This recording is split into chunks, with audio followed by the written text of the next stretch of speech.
الحمد لله نحمده ونستعينه ونستغفره ونؤمن به ونتوكل عليه ونعوذ بالله من شرور أنفسنا ومن سيئات أعمالنا من يهده الله فلا مضل له ومن يضلله فلا هادي له ونشهد أن لا إله إلا الله وحده لا شريك له ونشهد أن سيدنا وسندنا ومولانا محمدا عبده ورسوله صلى الله تعالى عليه وعلى آله وأصحابه أجمعين أما بعد فأعوذ بالله من الشيطان الرجيم بسم الله الرحمن الرحيم فمن يرد الله أن يهديه يشرح صدره للإسلام عن ابن مسعود رضي الله تعالى عنه قال تلا رسول الله صلى الله عليه وسلم فمن يرد الله أن يهديه يشرح صدره للإسلام فقال رسول الله صلى الله عليه وسلم إن النور إذا دخل الصدر انفسح فقيل يا رسول الله هل لتلك من علم يعرف به قال نعم التجافي عن دار الغرور والإنابة إلى دار الخلود والاستعداد للموت قبل نزوله أو كما قال عليه الصلاة والسلام صدق الله مولانا العظيم وصدق رسوله النبي الكريم ونحن على ذلك لمن الشاهدين والشاكرين والحمد لله رب العالمين. اللهم صل على سيدنا محمد النبي الأمي وعلى آله وبارك وسلم. اللهم صل على سيدنا محمد النبي الأمي وعلى آله وبارك وسلم. اللهم صل على سيدنا محمد النبي الأمي وعلى آله وبارك وسلم.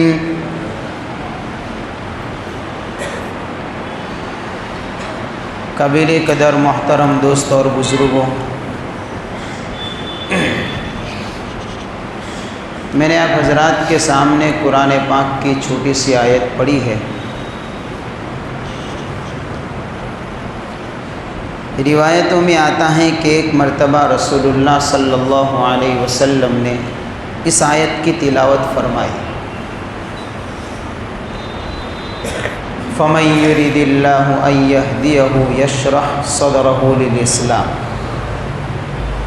جس کا خلاصہ یہ ہے کہ اللہ جس کی ہدایت کا فیصلہ کرتا ہے، جس کے لیے اللہ تعالیٰ ہدایت دینے کا ارادہ فرماتے ہیں، تو اللہ تعالیٰ اس کے سینے کو اسلام کے لیے کھول دیتے ہیں. اس کو ایک طرح کا اطمینان اس کے سینے کے اندر اللہ اتار دیتے ہیں، نور اتار دیتے ہیں. تو آپ علیہ الصلاۃ والسلام نے جب اس آیت کریمہ کی تلاوت فرمائی تو اس کے بعد ایک بات ارشاد فرمائی حضور نے کہ سینے کے کھولنا اور پھر اس کی علامت وغیرہ کیا ہے. تو ان النور اذا دخل الصدر انفسح، حضور فرماتے ہیں کہ جب نور سینوں میں اترتا ہے تو دل کھل جایا کرتے ہیں، وسیع ہو جاتے ہیں. تو کسی نے پوچھا رسول اللہ صلی اللہ علیہ وسلم سے کہ یا رسول اللہ، ایمان کا نور جب سینوں میں اترتا ہے تو سینے کھل جایا کرتے ہیں، بات 100% ہے، لیکن کوئی نشانی اور علامت ہے؟ تو آپ نے اس کی 3 علامتیں بیان فرمائی۔ ایک نشانی تو یہ بیان فرمائی کہ التجافی عن دار الغرور، دھوکے کے گھر یعنی دنیا سے دور رہے وہ، والانابۃ الی دار الخلود، اور ہمیشہ کا گھر اس کی طرف رجوع رکھے وہ، اور تیسری علامت بتائیں والاستعداد للموت قبل نزولہ، موت آنے سے پہلے اس کی تیاری کرے۔ یہ 3 نشانیاں حضور صلی اللہ علیہ وسلم نے ارشاد فرمائی اس بات کی کہ جب کسی کے سینے میں ایمان کا نور اتر جاتا ہے تو اس کی کیفیت کیا ہوتی ہے۔ میں چاہتا ہوں کہ اسی حدیث کے متعلق آپ کے سامنے کچھ بات رکھوں، اور اللہ تعالیٰ ان باتوں کے اوپر ہم سب کو عمل کرنے کی توفیق عطا فرمائے۔ چونکہ موجودہ ماحول بڑا نازک ماحول ہے، بہت خطرناک ماحول ہے، اس ماحول کے اندر ایمان کی نورانیت کو بچانا انتہائی اہم اور ضروری ہے۔ لوگ جہاں ایمان کے لٹنے کی کوشش کرتے ہیں، ہر چیز کے لٹیرے ہوا کرتے ہیں، سونے چاندی ہیرے جواہرات پیسے دولت کے لٹیرے ہوتے ہیں، اس طریقے سے ایمان کے لٹیرے اس سے زیادہ ہے اور اس سے خطرناک ہے۔ دولت کے لوٹنے والے رات کے اندھیروں میں اپنے کام کو انجام دیا کرتے ہیں، ایمان کے لوٹنے والے دوستوں کی شکل میں آ کر پاس میں رہ کر کام انجام دیتے ہیں، احساس تک نہیں ہوتا، دلوں کے اندر سے ایمان کے نور کو کھینچ کر لے جاتے ہیں۔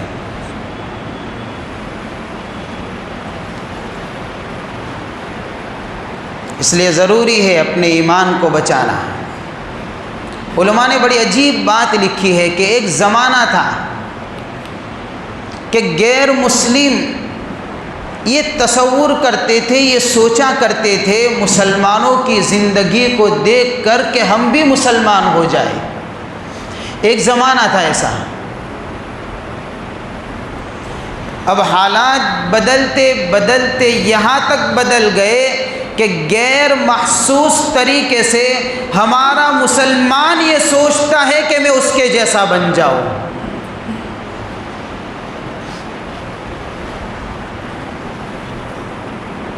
وہ غیر سوچا کرتا تھا کہ میں مسلمان بن جاؤں، لیکن اب دین سے دوری، علم سے دوری، جہالت کے اندھیرے نے جو ہمارے سماج کو گھیرا ہے، کچھ اس انداز سے گھیرا ہے کہ اب ہمارا مسلمان بھائی بھی اس کو پتہ نہیں ہے، لیکن وہ کسی اور تہذیب کو، کسی اور کلچر کو، کسی اور طور طریقوں کو اپنانے کے لیے تیار ہے، اور لوگ اپنا رہے ہیں۔ ارتداد کیا ہے؟ یہی تو ہے، بے دھڑک جا رہے، دائرہ اسلام سے نکل کر کفر کے دلدل میں پھنسے جا رہے۔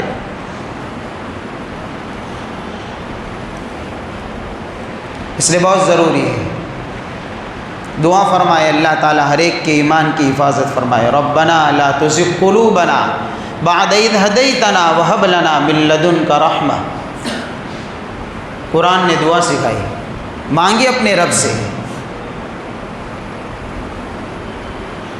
ایمان دعاؤں سے اور محنتوں سے بچا کرتا ہے۔ یہ جو اندر دلوں میں جو نور اترتا ہے نا، ہاں، اس لیے اس کو مانگنا پڑتا ہے موت تک۔ اللہ دیا ہے تو نے جوہر، اس جوہر کی تو حفاظت کر، میرے دل کے اندر سے اس نور کو ختم مت فرما۔ یہ تیری طرف سے عظیم تحفہ ہے، اس تحفے کو میرے دل کے اندر موت تک اور تیرے دربار کے اندر صحیح سلامت لے کر پہنچوں، اے اللہ ایسا فیصلہ فرما۔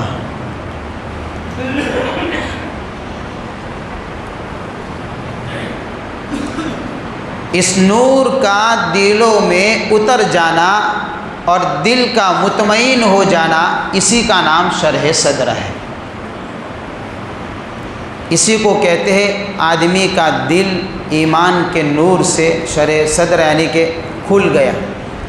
سینے کے کھولنے کا مطلب یہ نہیں کہ جس طریقے سے کوئی چیز کھولی جاتی ہے اس طریقے سے گویا کہ سینہ کھولا جائے گا، نہیں، ہاں، اور یہ بہت قیمتی نور ہے۔ حضرت بلال رضی اللہ تعالیٰ عنہ اسلام قبول کرتے ہیں، غلام تھے، امیہ بن خلف ان کا آقا تھا۔ اس کو بھنک لگ جاتی ہے، پتہ چل جاتا ہے کہ بلال مسلمان ہو چکے۔ شرح صدر کس کو کہتے ہیں، میں اس واقعے سے سمجھانا چاہتا ہوں۔ بلایا حضرت بلال رضی اللہ تعالیٰ عنہ کو امیہ بن خلف نے کہ سنا ایسا ہے کہ تم نے دین چینج کر دیا ہے، لات اور عزا کو چھوڑ کر کسی اور معبود کی پرستش کرتے ہو؟ کہ ہاں، میں محمد صلی اللہ علیہ وسلم کے رب پر ایمان لے آیا۔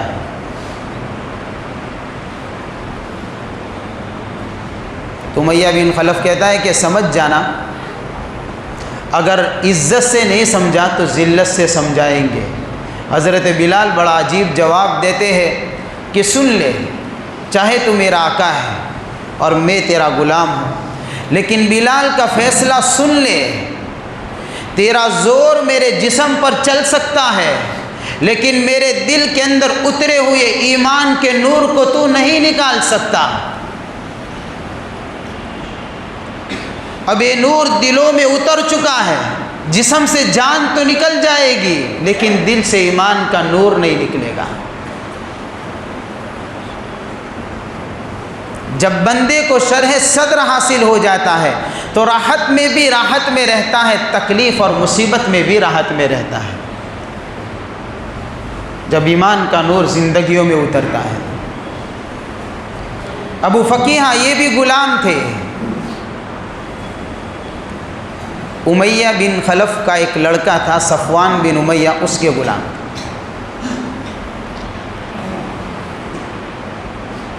انہوں نے بھی ایمان قبول کر دیے، چونکہ یہ تو روشنی ہے بھائی، بڑھے گی تو اندھیرا تو چھٹے گا۔ بلایا، دھمکایا، ڈرایا، اتنا ہی نہیں، مارا پیٹا بھی۔ سورج سے تپتی ہوئی ریت کے اوپر، وہ بھی عرب کی سخت گرمی کے اندر، دوپہر کی دھوپ کے اندر، زنجیروں میں جکڑ کر پکڑ کر ایسی ریت کے اوپر لٹا کر گھسیٹا جاتا تھا۔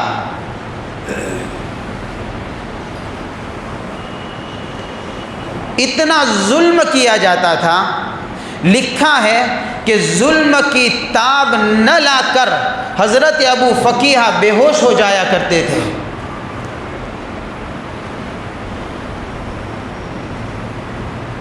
ایک مرتبہ صدیق اکبر رضی اللہ تعالیٰ عنہ کا گزر ہوا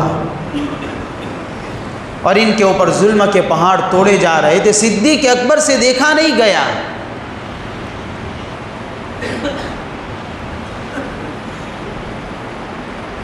اتنا زبردست ظلم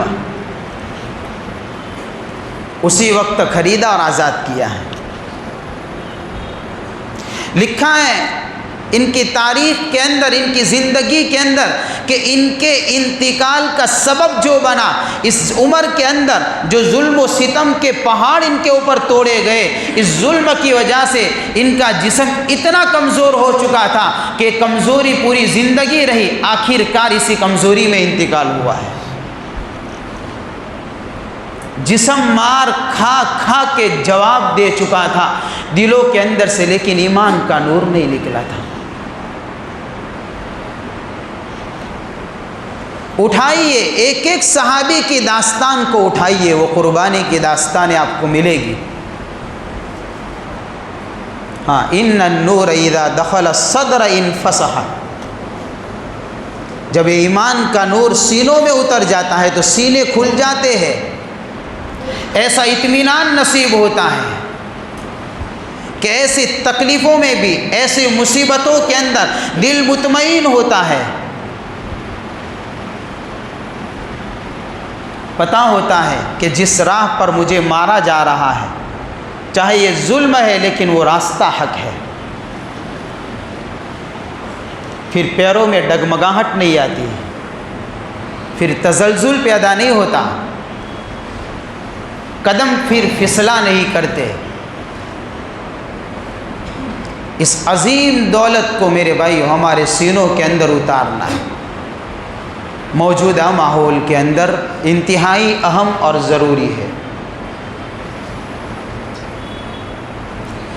یہ نور سینوں میں اترے، اس کی نشانیاں کیا ہیں، اس کی علامتیں کیا ہیں؟ تو حضور نے علامت بھی بتا دی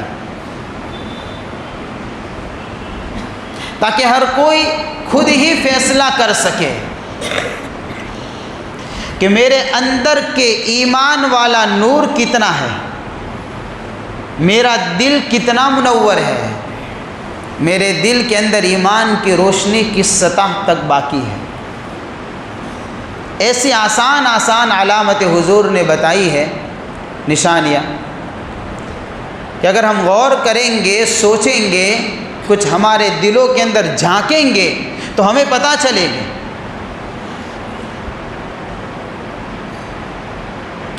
ایک علامت تو یہ بتائی، هل لتلك من علم يعرف به، حضور سے پوچھا گیا تھا یا رسول اللہ صلی اللہ علیہ وسلم،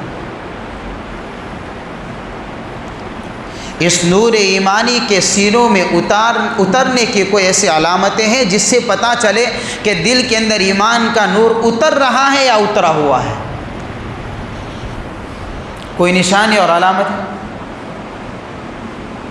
حضور نے فرمایا نعم، سنیے علامتیں بتاتا ہوں۔ حضور نے ارشاد فرمایا التجافی عن دار الغرور، ایک علامت تو یہ ہے کہ جس دل کے اندر ایمان کا نور اترتا ہے، جس دل کے اندر ایمان کی روشنی اترتی ہے، جو دل ایمان کے نور سے منور ہو جاتا ہے، وہ آدمی ہمیشہ یہ سوچا کرتا ہے کہ دنیا یہ دھوکے کا گھر ہے،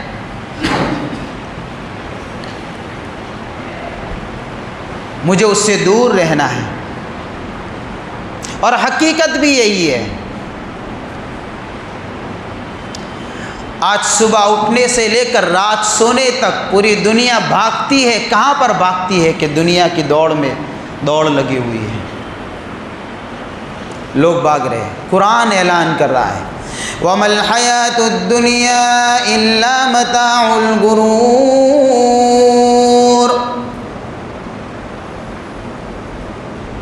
دنیا کی زندگی تو دھوکے کا سامان ہے، باقی کچھ نہیں ہے۔ جس کی طرف ہم بھاگ رہے ہیں وہ حقیقت نہیں ہے، وہ ایک دھوکہ ہے۔ اس کی مثال تو ایسی ہے جیسے کوئی بندہ ریگستان کے اندر چلا گیا، جہاں کوئی پانی نام کی اور کوئی درخت وغیرہ کوئی ایسی چیز نظر نہیں آتی، پوری زمین ریگستانی ہے۔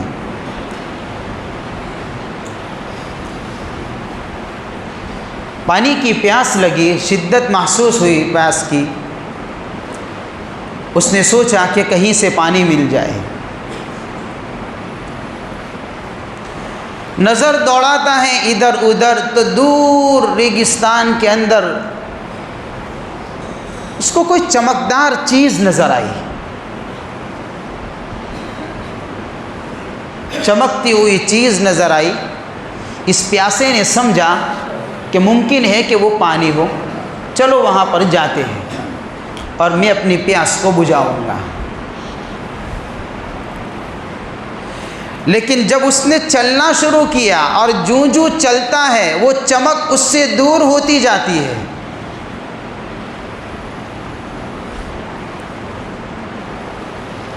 قریب نہیں ہوتا ہے، دور ہو رہا ہے، چمک بھی بھاگ رہی ہے، یہ بھی بھاگ رہا ہے. لیکن آخر کار کوشش کرتے کرتے اس چمکنے والی چیز کو پا لیتا ہے. جب قریب پہنچتا ہے تب پتہ چلتا ہے کہ دور سے چمکنے والی چیز یہ پانی نہیں تھا، یہ ریگستان کی تپتی ہوئی دھوپ کے اندر وہ ریت کے ذرات تھے جو چمک رہے تھے، اور مجھے دھوکہ لگا کہ پانی ہے. اس پانی کی تلاش میں تھک ہار کر جب وہ وہاں پہنچتا ہے تو پیاس کی شدت اتنی بڑھ جاتی ہے کہ زندگی کے آخری لمحات تک پہنچ جاتا ہے، ہاتھ میں کچھ نہیں آتا.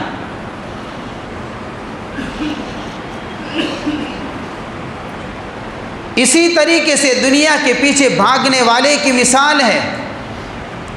جتنے بھی اس کے پیچھے دوڑ لگا رہے ہیں وہ ریگستان کے اندر ان کی دوڑ ہے. جس پیاس کو بجھانے کے لیے بھاگتے ہیں اور جہاں وہ پانی نظر آتا ہے، جہاں وہ چمک نظر آ رہی ہے، وہ پانی نہیں ہے، وہ دنیا کے اندر چمکنے والا ایک دھوکہ ہے. جب دنیا دار بھاگتے بھاگتے زندگی کے ان لمحات تک پہنچتا ہے کہ جب زندگی بے بس ہو جاتی ہے اور اس کے اعضاء جواب دے جاتے ہیں، اور جب وہ اٹھا کر دیکھتا ہے کہ اس پیاسے کو پانی نہیں ملا، میں بھی یہی سمجھ کر آیا تھا کہ چمکنے والی چیز ہے، یہ کوئی کام کی چیز ہے. جب قریب پہنچتا ہے تو زندگی جواب دی جا چکی ہوتی ہے کہ پھر اس کے بعد اس کے پاس زندگی کے وہ لمحات نہیں ہوتے کہ اس دھوکے سے نکل کر واپس آ سکے. پھر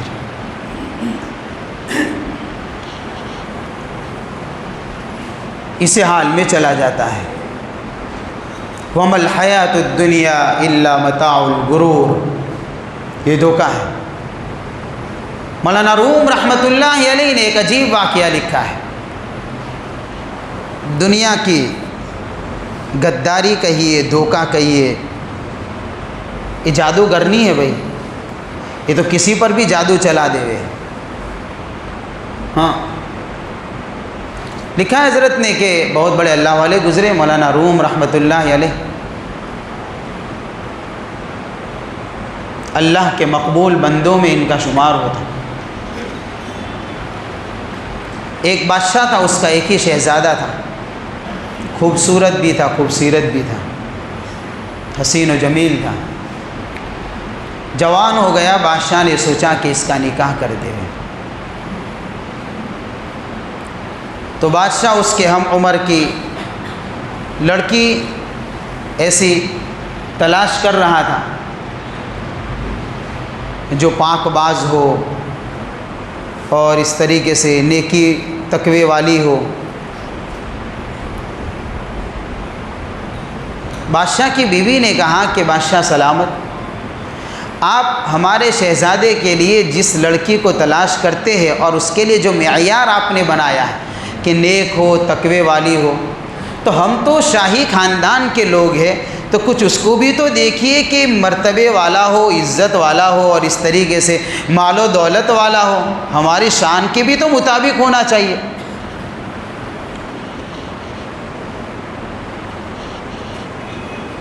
ورنہ یہ تو اسی غم کے اندر مر جائے گا.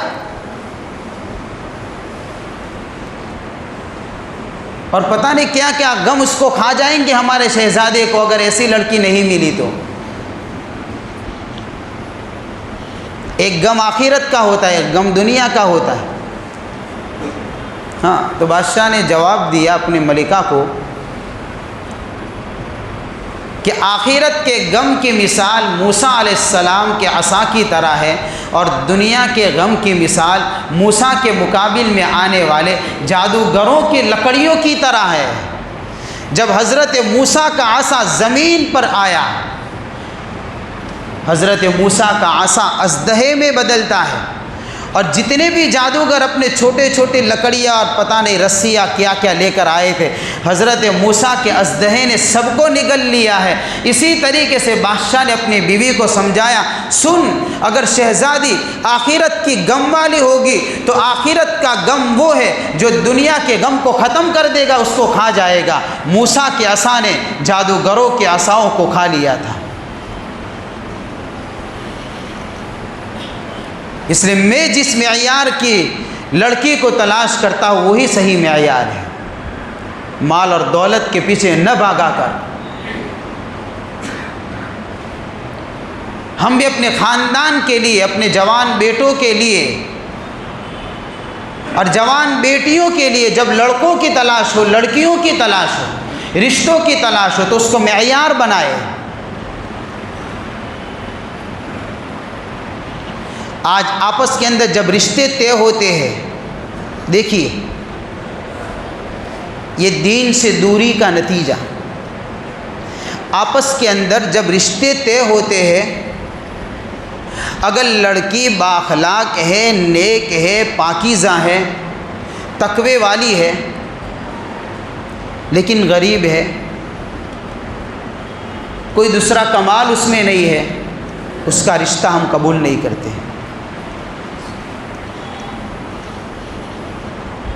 ہم قبول نہیں کرتے، ہم ٹھکرا دیتے ہیں۔ اگر کوئی ہم کو صلاح دینے کے لیے آئے، مشورہ دینے کے لیے آئے تو ایران توران کی بات کر کے اس کو ہٹا دیتے ہیں۔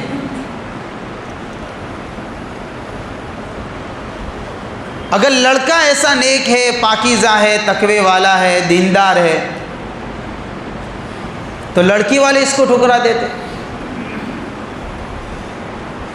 جبکہ تو حدیث میں بھی ہے کہ آپس کے رشتوں کو جب طے کیا جائے تو اس کو بنیاد بنایا جائے، حسب، نسب، مال، دولت، یہ ساری چیزیں تو ایسی ہے کہ ہو سکتا ہے کہ ختم ہو جائے، بھائی اس کے اوپر کیا گارنٹی، یہ تو آج ہے کل ختم۔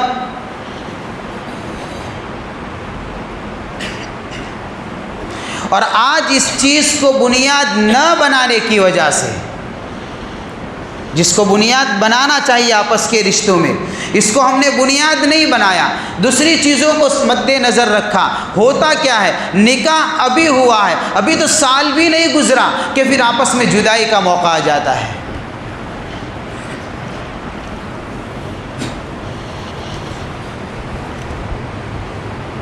اس لیے کہ مسئلے کو سلجھانے کی صلاحیت نہیں، اب کیا کریں گے؟ دینداری ہوتی، تقوی ہوتا، پرہیزگاری ہوتی تو کسی نہ کسی طریقے سے مسئلہ سلجھ جاتا، الجھتا نہیں، یہ تو اور زیادہ الجھ جاتا ہے۔ خیر، تو میں تو بات یہ کر رہا تھا کہ بادشاہ نے ایسے لڑکی کو تلاش کیا، اپنے شہزادے کا نکاح کروا دیا، لمبے عرصے تک اولاد نہیں ہوئی، بلکہ اس کے مقابلے میں ہوا ایسا کہ نکاح ہو چکا اس شہزادے کا اس خوبصورت حسین لڑکی سے، لیکن ایک کالی کلوٹھی بوڑھی عورت کے عشق میں شہزادہ جا پھنسا۔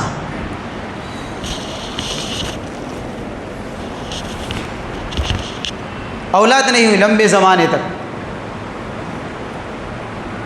بادشاہ کو بھی فکر ہوئی کہ پتہ نہیں اس کی اولاد نہیں ہوئی، کیا کرنا چاہیے، کوئی تکلیف ہے، کوئی بیماری ہے، کوئی مسئلہ ہے، کوئی مصیبت ہے۔ مشیروں کو بلایا، اپنے دربار کے علماء کو بلایا، صلحاء کو بلایا، ایک تمثیل ایک طرح کی ہے، مشورہ کرے، سب کو بلا کر مشورہ کیا، تحقیق کی تو پتہ چلا کہ شہزادہ تو ایک بوڑھی کالی کلوٹھی عورت کے عشق میں جا پھنسا ہے۔ بادشاہ کو بڑا رنج بھی ہوا، صدمہ ہوا، پریشان ہو گیا کہ ارے ایک کیسی بیوقوفی والی اس نے حرکت کی ہے، ایک تو کالی کلوٹھی عورت بدصورت ہے اور وہ بھی جوان نہیں، بوڑھیا سے عشق کر بیٹھا، اس کے سامنے حسین جمیل نیک پاک باز خاتون ہے، اس کا نکاح کروایا ہے، جمال کے اعتبار سے، حسن کے اعتبار سے، صورت کے اعتبار سے، سیرت کے اعتبار سے انتہائی کمال والی عورت سے اس کا نکاح کروایا، اس نے اس کو چھوڑ کر ایسی کالی بڑھیا سے نکاح یعنی کہ عشق میں جا پھنسا۔ بادشاہ پریشان تھا، دعائیں کرنے لگا، صدقہ خیرات کرنے لگا، علاج کرنے لگا، پتہ نہیں کیا سے کیا کرنے لگا۔ اچانک اللہ کی طرف سے بادشاہ کو آواز آتی ہے۔ ایک مرتبہ دعا کر رہا تھا اور آواز آئی کہ چلیے ہمارے ساتھ قبرستان میں چلیے۔ بادشاہ سلامت چل پڑے۔ ایک پرانی قبر کھولی گئی، اس میں سے ایک بال نکلا۔ بادشاہ کو کہا کہ اس کے اوپر پڑتے جائیے اور بال کے اوپر دم کرتے جائیے، ایک ایک گرہ اس کی کھلتی جائے گی، آپ کے شہزادے پر جادو کیا ہے۔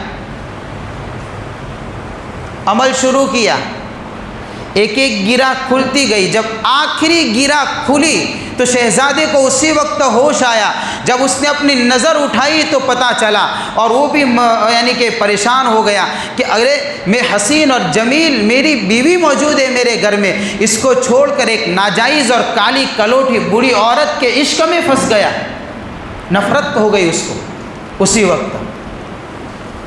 مولانا روم رحمۃ اللہ علیہ نے لکھا ہے، اس کے بعد اس نصیحت کے بعد یعنی کہ اس واقعے کے بعد اس بات کو حضرت نے لکھا ہے کہ جس کالی کلوٹھی بڑھیا کے پیچھے اور اس کے عشق میں جا پھنسا تھا شہزادہ، وہ بڑھیا، وہ کالی کلوٹھی عورت یہ دنیا ہے، یہ دنیا کی زندگی ایسی ہی ہے، یہ دنیا کی دولت ایسی ہے، یہ دنیا کے حالات ایسے ہیں، یہ بڑھیا کی طرح بن چکے ہیں، لوگ اس کے عشق میں پھنس چکے ہیں۔ ایمان والے کی مثال شہزادے کی طرح ہے، یہ شہزادہ ہو کر اس بڑھیا کے عشق میں جا پھنسا ہے، ایسا پھنسا ہے کہ اللہ کو بھی بلا دیا، رسول اللہ کی زندگی کو بھی چھوڑ بیٹھا ہے۔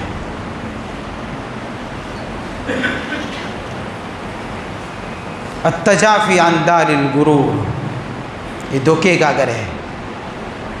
یا ایھا الناس ان وعد اللہ حق فلا تغرنکم الحیاۃ الدنیا، اللہ فرماتے ہیں اے لوگو بے شک اللہ کا وعدہ حق ہے، یہ دنیا کی زندگی کہیں ایسا نہ ہو کہ تم کو دھوکہ دے دے، اس سے بچتے رہنا، اس کے دھوکے میں مت آنا۔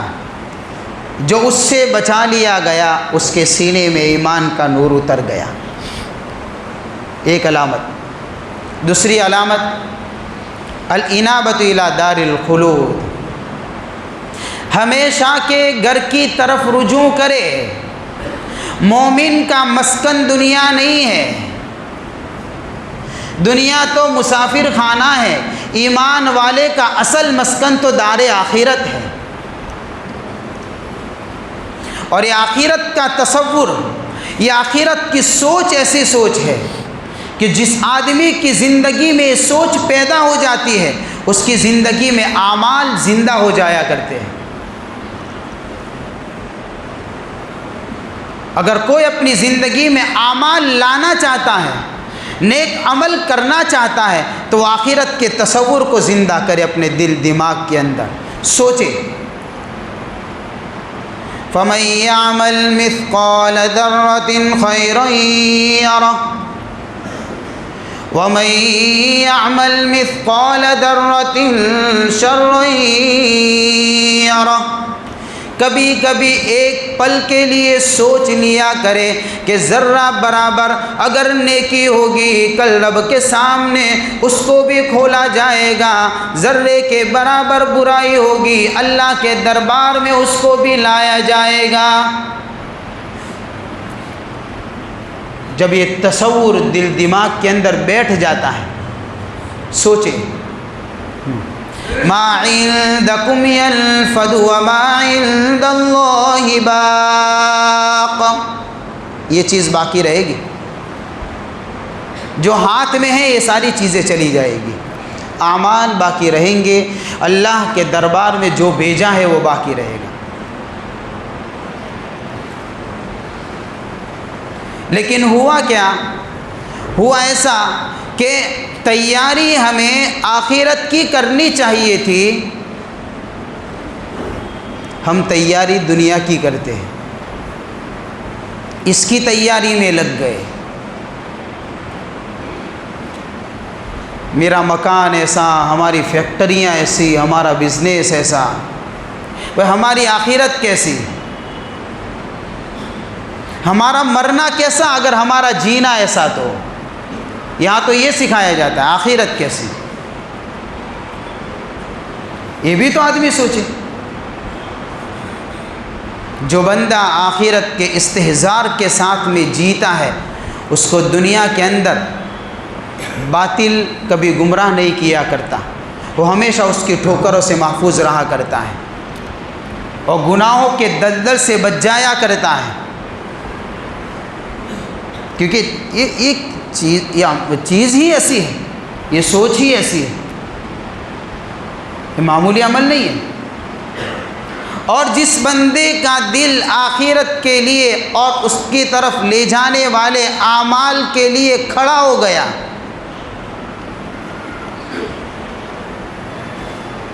اور وہ اعمال کرنے لگا، آج تو ہم بھی عمل تو کرتے ہیں، میں نے اس سے پہلے بھی پتہ نہیں کسی موقع پر یہ بات کہی تھی، ہم عمل کرتے ہیں تجربہ کرنے کے لیے، ٹرائی کرے 2 رکعت نماز پڑھ کر بزنس میں فائدہ ہوتا ہے کہ نہیں ہوتا، اللہ معاف فرمائے۔ یعنی ہمارے عمل میں بھی پہلے دنیا کا فائدہ ہوتا ہے، کوشش کر کے دیکھے تو بھئی عمل دنیا کے لیے تھوڑی ہے، یہ تو آخرت کے لیے ہے نا، وہ پیش اللہ کے دربار میں کرنا ہے۔ یہاں کس کے سامنے پیش کا مسئلہ رہا کہ اعمال کے ذریعے سے دنیا کے مسائل حل ہوں گے تو اسی عمل کے ذریعے سے حل ہوں گے جو عمل آخرت کے لیے کیا جائے گا، تجربات کے ذریعے سے کام نہیں بنا کرتے۔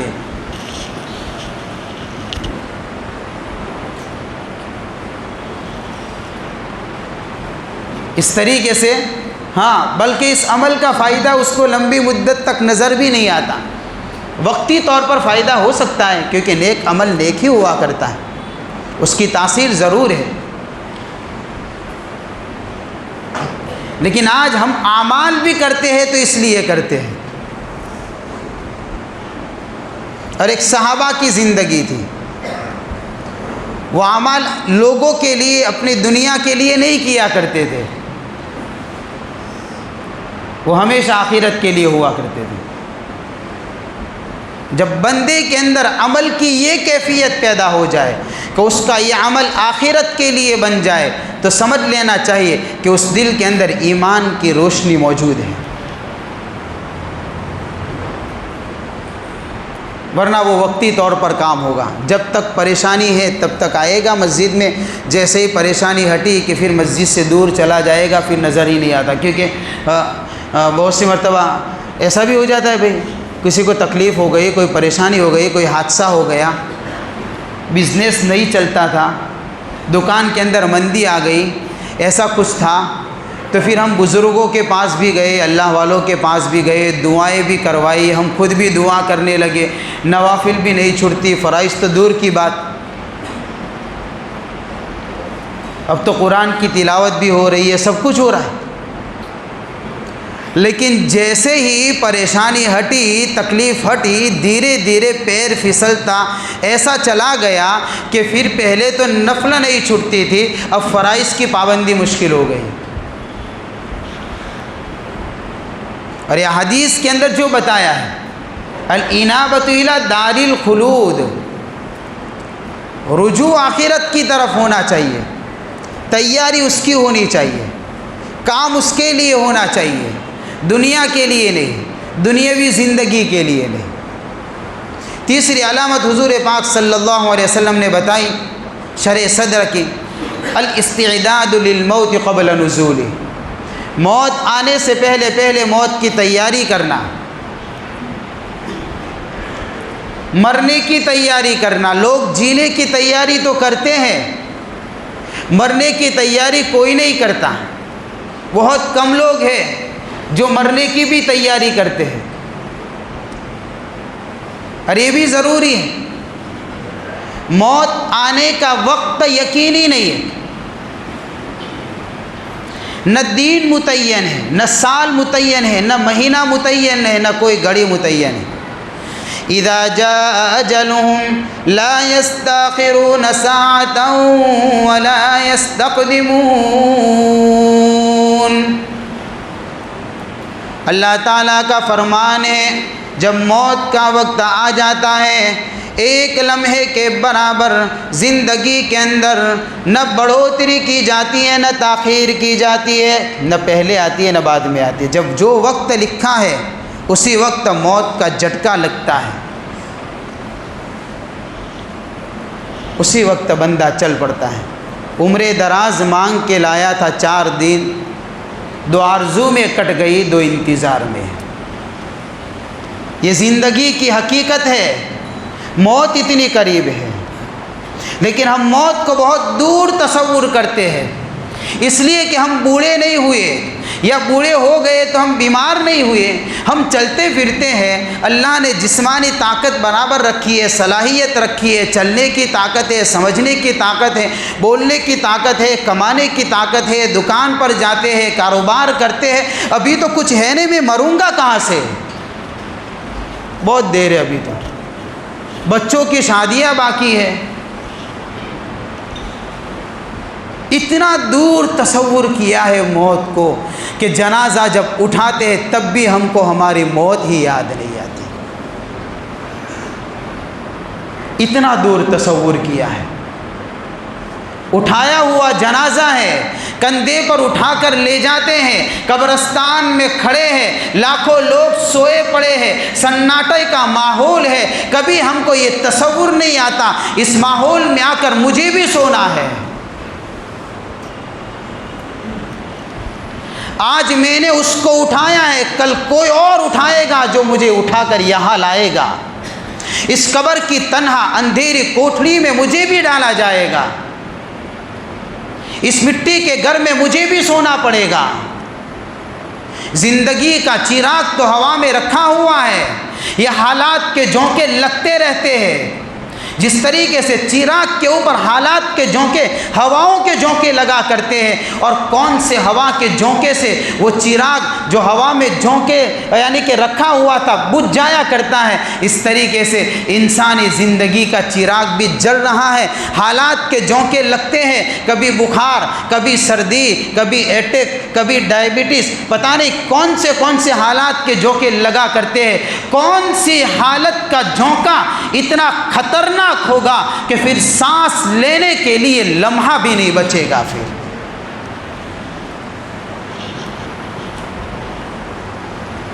چل پڑے گا۔ وما تدری نفس بأی ارض تموت، قرآن کہتا ہے نہیں جانتا ہے کوئی کہ زمین میں جا کر مرے گا۔ اس لیے میرے بھائی بڑی عجیب و غریب علامت حضور پاک صلی اللہ علیہ وسلم نے ارشاد فرمائی ہے کہ دلوں کے اندر جب ایمان کا نور اترتا ہے تو اس دل کے اندر 3 چیزیں پیدا ہو جاتی ہیں۔ ایک تو دنیا کے اندر دھوکے کا گھر، اس کو یہ بات سمجھ میں آ جاتی ہے، آخرت کے لیے اعمال کرنے والا بن جاتا ہے، اور موت سے پہلے اپنی موت کے لیے تیاری کرنے لگ جاتا ہے۔ جس دل میں یہ کیفیت پیدا ہو جائے تو سمجھ لیجئے کہ اللہ نے اس کے سینے کو ایمان کے نور سے منور کر دیا ہے۔ اللہ تعالیٰ یہ کیفیت ہمارے سینوں میں پیدا فرمائے۔ وآخر دعوانا ان الحمد للہ رب العالمین۔